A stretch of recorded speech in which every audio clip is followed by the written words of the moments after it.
આ તસવીર છે ઈરાનની, જ્યાં ઈરાનના નાગરિકો રસ્તા ઉપર ઉતરી આવ્યો છે. શું કામ ઉતરી આવ્યા છે? પોતાના અધિકારો માટે. ત્યાંના જેટલા પણ લોકો છે એ હિજાબનો વિરોધ કરી રહ્યા છે. ત્યાંની મહિલાઓ હિજાબનો વિરોધ કરી રહ્યા છે અને આની સાથે મોંઘવારી, ભ્રષ્ટાચારને લઈને તેની સરકારને ઘેરી રહી છે. અને બધું જ ત્યાંની સરકાર દુનિયાથી છુપાવવા માંગે છે. હજુ એવું ઘણું બધું છે કે જે દુનિયાને ખબર નથી. ત્યારે આજના ખાસ વિડીયોમાં આપણે જાણીશું કે એવું તો શું થઈ રહ્યું છે ઈરાનની અંદર કે જેને જ કારણે ત્યાંના લોકો આ રીતે રસ્તા ઉપર ઉતરી આવે છે. અને તમને જણાવી દઉં કે ઘણા બધા લોકોને તો ફાંસી પણ આપવામાં આવી છે. ત્યારે આખો મુદ્દો શું છે એ જો તમારે જાણવું હોય ને તો ધ્યાનથી સાંભળજો. હું તમને એક વાત કહું.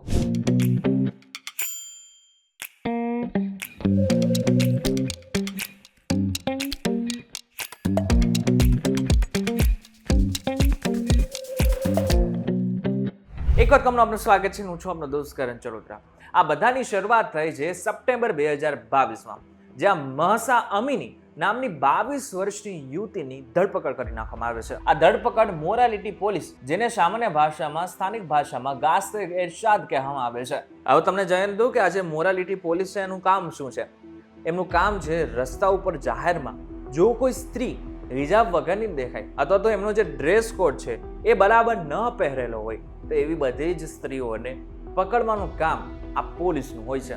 આજે મહસા અમીનીને પકડવામાં આવીને એની પાછળ એનું કારણ શું હતું? એનો ગુનો માત્ર એટલો જ હતો કે એમનો જે હિજાબ હતો એ થોડો સરખી ગયો હતો, જેને જ કારણે ત્યાંની જે મોરાલિટી પોલીસ હતી એને એની ધરપકડ કરી હતી. મહત્વની વાત તો એ છે કે કસ્ટડીમાં એનું જ્યારે મોત થયું ત્યારે આખા દેશમાં ઘણી બધી જગ્યાએ ત્યાં હિંસા ફેલાઈ ગઈ હતી. લોકો વિરોધ ઉપર ઉતરી આવ્યા હતા. આની સાથે અત્યારે પણ આજે પણ એ બાબતને લઈને ઘણા બધા લોકો ત્યાં ગુસ્સામાં છે. પણ એ સમજવા જેવી બાબત એ છે કે આ લડાઈ હિજાબ પહેરવા કે ન પહેરવા વિશે નથી. આ લડાઈ મારી મરજી અને પસંદગીની આઝાદી વિશે છે. અહીં એક વાત એ પણ સમજવા જેવી છે કે ત્યાંના જેટલા પણ લોકો છે એ ઇસ્લામની વિરુદ્ધ નથી, પરંતુ સરકાર જે રીતે ધર્મના નામે જબરજસ્તી કરી રહી છે એના વિરુદ્ધમાં છે. અને આમ પણ ઇસ્લામમાં કહેવાયેલું છે કે જબરજસ્તી દ્વારા, બળજબરીપૂર્વક કોઈને પણ ધર્મ વિશે મનાવવું એ ખોટું છે. કુરાનની બીજી સૂરહ અલ બકરાની આયત 256માં વાત સ્પષ્ટ શબ્દોમાં કહેવામાં આવી છે, જેમાં અરબી ભાષામાં લખેલું છે લા ઇકરાહા ફિલ દીન, જેનો અર્થ જ એ થાય છે કે ધર્મમાં કોઈ બળજબરી કે દબાણ નથી. એટલા માટે તમે સમજી શકો છો કે ઇન્ડોનેશિયા, મલેશિયા જેવા દેશોમાં જ્યાં મોટા ભાગના લોકો ઇસ્લામિક ધર્મવાળા છે ત્યાં તમને આ કોઈ પણ પ્રકારનું આ રીતનાનું વર્તન જોવા નહીં મળે. ઈરાનના લોકો પણ એવું જ ઈચ્છે છે કે જ્યાં ધર્મ દિલમાં હોય પણ કાયદો બધા માટે સમાન અને આધુનિક હોય. હવે તમને જણાવી દઉં કે માત્ર આ એક જ મુદ્દો નથી કે જેને જ કારણે ત્યાંના લોકો રસ્તા ઉપર ઉતર્યા છે. બીજું એક મોટું કારણ છે અને એ કારણ છે મોંઘવારી. ઈરાનમાં મોંઘવારીનો દર 40 થી 50% આસપાસ છે, જે વિશ્વના સૌથી વધુ દરોમાંનો એક છે. ત્યાં તેલ, દૂધ, શાકભાજીના ભાવ એક વર્ષની અંદર જ 300% વધી ગયા છે. એટલે સમજી શકાય છે કે પાકિસ્તાનની જેવી હાલત અત્યારે છે ને એ જ સિચ્યુએશન ઈરાનની પણ છે.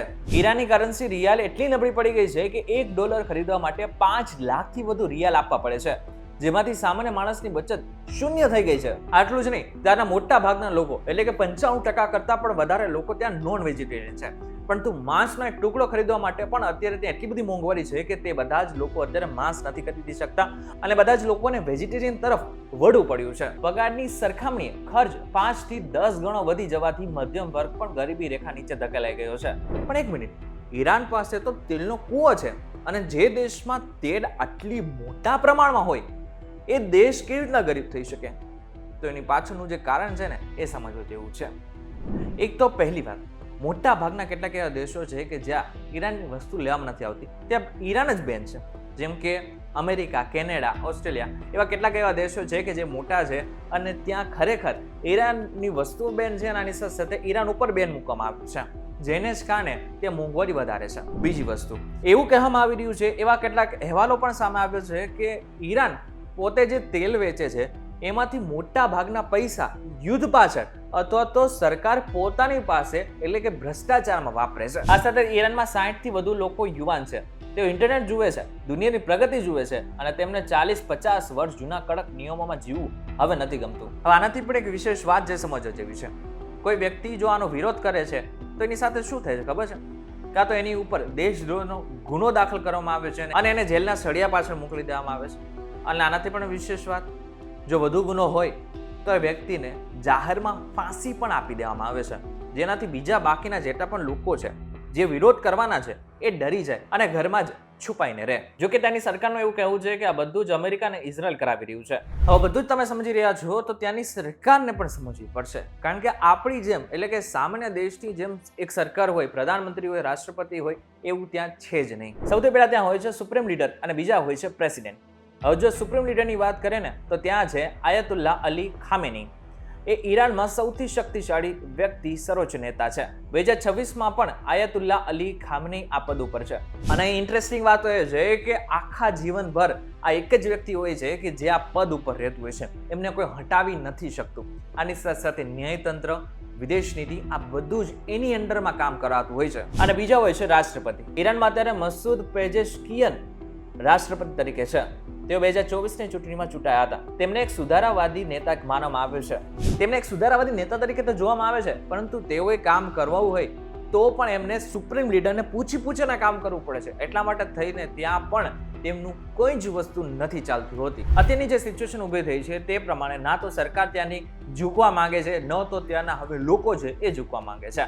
અને આગળના સમયમાં જો આવું થશે તો ત્યાં હજુ પણ હિંસા ભડકશે અને આગળના સમયમાં એની અસર આસપાસના દેશોને પણ થઈ શકે છે. ત્યારે આ બાબતને લઈને તમારું શું કહેવું છે અમને જરા કોમેન્ટ કરીને ચોક્કસથી કહેજો. વિડીયો થકી જો તમને કોઈ ઇન્ફોર્મેશન મળે તો વિડીયોને લાઈક અને શેર જરૂરથી કરજો. તથા આવા જ ઇન્ફોર્મેટિવ વિડીયોઝ માટે વીટીવી ડિજિટલ સાથે જોડાયેલા રહેજો.